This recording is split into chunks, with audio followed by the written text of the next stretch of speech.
Ayun! Grabe, this is interesting, guys. Dito tayo sa side ni Magnus Carlsen. Alright?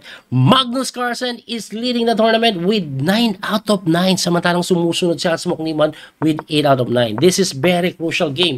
Pag tinalo ni Hans Mokniman si Magnus, tie sila for first. Samantalang Magnus, pag tinalo niya si Niemann, champion na siya. Anong mangyayari dito? Tingnan po natin. So, Italian po ang naging laban ng dalawa. Yuko Piano.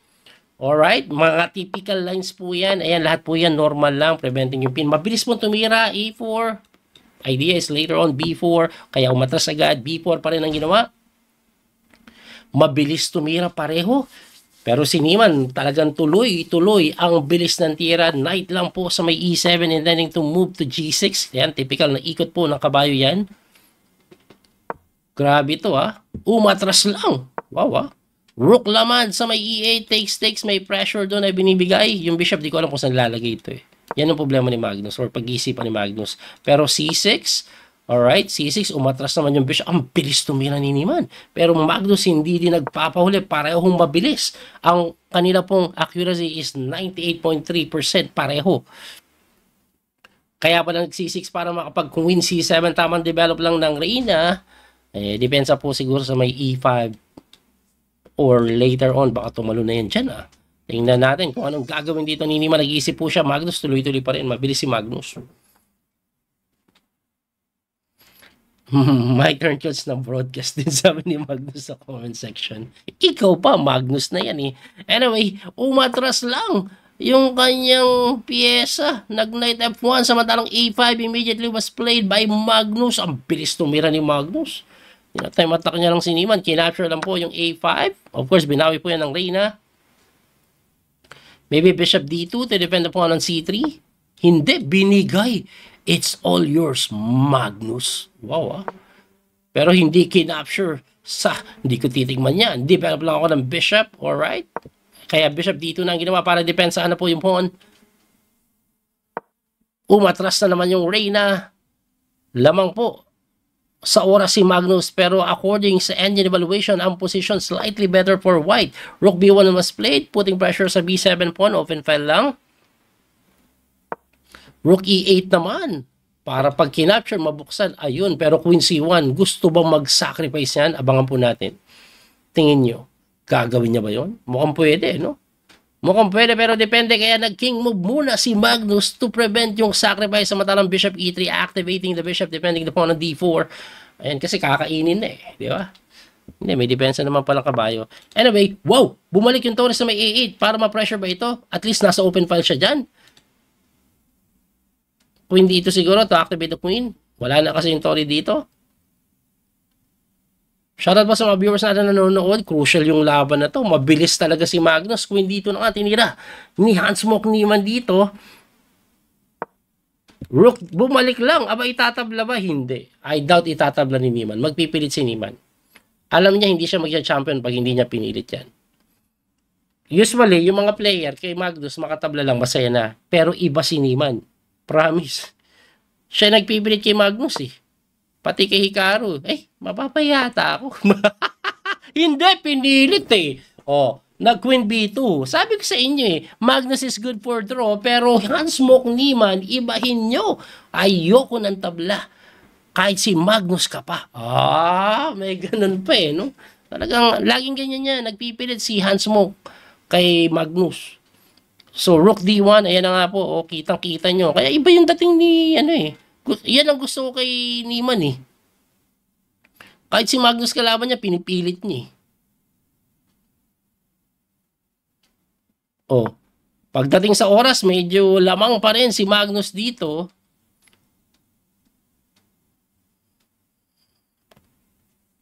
Isang minuto na lang po si Niemann.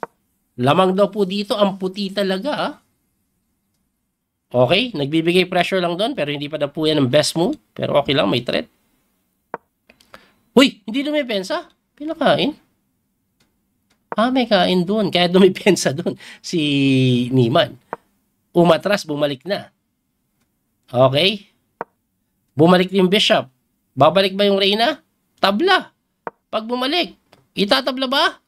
Ni Hans Mok baby? Hindi. Rook C1 Talagang hindi tinatabla. Iba si Handsmoke, baby. Ang tanong, pwede na bang kainin to?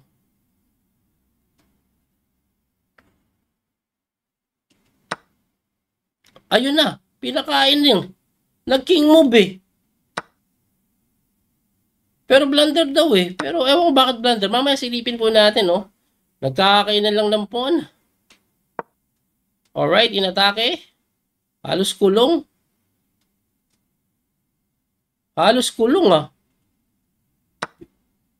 Aba, binigay. Wow ah. Wow ah. Nag-sacrifice ng queen si Handsmoke Niemann against Magnus Carlsen. Kita nyo ba yun? Grabe ah. Nag-sacrifice lang na po. Capture siguro to. Pasado eh. Tapos rook.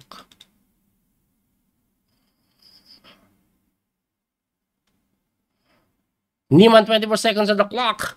Actually, slightly better pa daw yung puti, ah. Except, mali daw yan. Oh. Oh. Dapat daw hindi binigay yung bishop na yun. Very important yung bishop na yun sa labanan. Wala na, winning na si Magnus. Mali daw yung pilit. Walang time eh. Walang time. Peperpikin nata ni Magnus ah.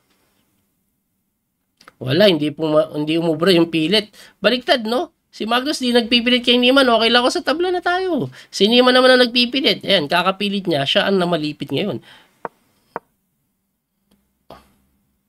Namalipit ang nagpipilit.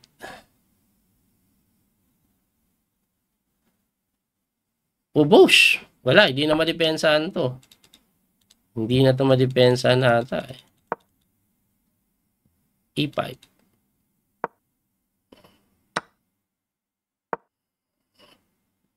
Grabe ah. Hindi pa rin sumusok.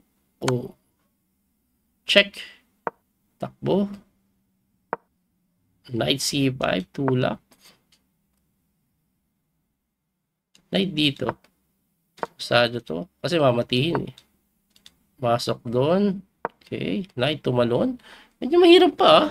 7 seconds ang alang si Niemann. 7 seconds lang si Niemann.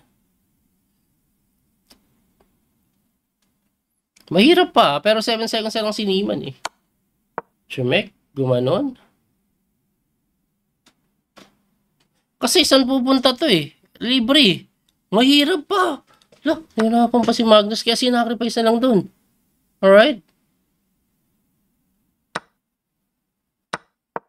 Ang matindi, may ganito eh.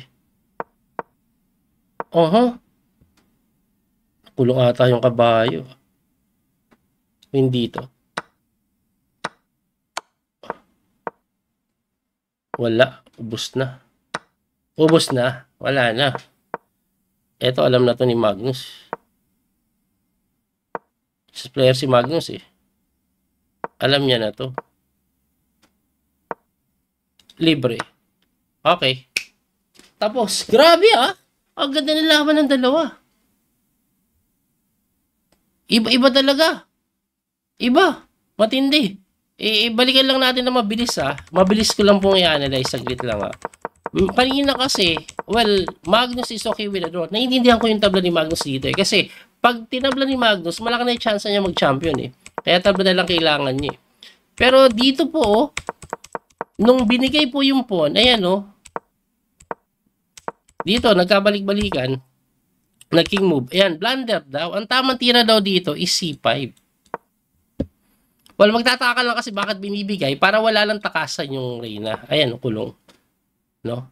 So, ang nangyari po kasi, gumanon, tinex. Pagka takes po dito, gumanon. Ayun, no? Ang tama tira daw actually dyan, wag mo isacrifice yung queen. Bishop dito daw. Tapos nakakatumakbo dito. Yun ang magandang tira. Pero ang tinira niya nag-sacrifice, interesting eh. Ayan, no? Yun nga lang, mali siya ng ginawa na nag-knight siya dyan. Ang tamang tira daw, eto. Siyempre, kakapture rin. Saka mag-rook ED1. O what's the point? Ito po yung ano, dumidepensa lang po yan dyan. Ngayon, hindi yan pwedeng tumugin na gano'n kasi may bishop D4 eh. Ayan oh, may ganyan eh. O, pag umalis ka naman, lumayo ka, titirahan ka ng E5, ang lakas ng passboard. May pair of bishop ka pa, malakas nga din yun. No? May mga talon din ng kabayo later on. Yan daw ang magandang tira. Kaso walang oras, 40 seconds on the clock. Ayan o. Tapos dito, equal pa. Winning na si Magnus ha, pero Hans Mokniman, tama lahat ng depensa dito. Oh. Ayun oh, lamang si Magnus pero nadepensahan pa. Sunod-sunod kasi mali oh. Ang tamang tira nga daw dito, wag daw po kaagad kainin. Ang tira mo daw ito, oh. Ganda oh. Saan pupunta yung Reyna? Di ba? Siyempre, dito siguro ipin natin. Knight E6 lang. Knight E6. Oh. Tapos, pagka takes, hindi daw takes. King H2 lang. Ang ganda. Walang yung yan. Nakahang kasi yung dalawa, nakahang pa to. Ang next move is knight takes. Ang hirap makita nun, under 10 seconds na lang sila eh. Paano mo makikita yun? Anyway, Magnus, eventually, wala eh. Bilis talaga ni Magnus eh. Oh? Ubos. Panalo Magnus, perfect score. Ang standing po after round 10, perfect si Magnus. So, I think champion na to. Kasi sumusunod sa kanya, mga tinalo niya. Si Wesley, nawala na si Wes, no? Hindi na ata naglaro. Ganun si Wesley, kasi no choice na. Hindi niya na tinatapos. Pagkatapos ng talo niya kay, natalo siya kay si Wesley, hindi na naglaro. Ayun nga, hindi na siya naglaro, nag-abort na nung round 10 and 11. Hindi niya tinatapos. Alright. Magnus, abangan na lang natin kung mape-perfect niya. Baka itablo niya lang to. Baka gusto niyang perfectin ah. Pe-perfectin ba ni Magnus? Tingnan natin kung pe-perfectin ito ni Magnus. Tingnan natin. So, Black Sea Magnus, GM Orimi ang kanyang kalaban from Iran. Iran yan eh. 10 out of 10 Magnus, lakas. Thank you sa support. May pambili na diaper si baby ko paglabas. Walang iya ka. Easy 1K. 1.5 nga daw ata eh. Handa na protest ka pag natalo. Kasi bandera mo yung flag ng Philippines. Sali ka coach, next title jersey. Paggandaan mo. Remember po coach, lamang ka kay Magnus Pogi. Maswerte, malakas ang mindset ka. Sige, next week, baka mag-title jersey ako. Pero pag nakaramdam ako ng antok, itutulog ko. May missile yung kalaban ni Magnus. Okay lang, papuntang Israel naman eh. Uy, ayala na, tatabla na ni Magnus. Okay, easy draw, Magnus, champion. Alright, so, champion si Magnus with 10.5 out of 11. Tinabla niya na lang. Champion eh. Alright guys, eto po ang final standing. Champion po si Magnus Carlsen with 10.5 out of 11. Tapos 9.5 sumusunod si Alexei Zarana, Jefferson parang natalo lang kay Magnus. Tapos Alireza, Hans Niemann with 9 points. Ayan o. Natalo din. Lahat yan tinalo ni Magnus ha. Teka lang ha. Oh. Ayan nga, Alexei Zarana, Jefferson, Alireza, Hans Mokniman. Yung number 4 to 5, biktima ni Magnus. Oh, saan ka pa? Yan yung tinatawag na hindi talaga tsamba. Diba? Inubos niya yung lahat eh. Anyway, salamat po sa inyong panonood. Hanggang bukas po muli. Abangan nyo yung mga video gagawin natin pag may time ako. Don't forget to like and share guys. Follow and subscribe. Muli ito po yung Coach Speedy Master, Daniel Causo. God bless po mga kabiyahe. Bye bye po! That little mouse, 'cause I'm an albatross.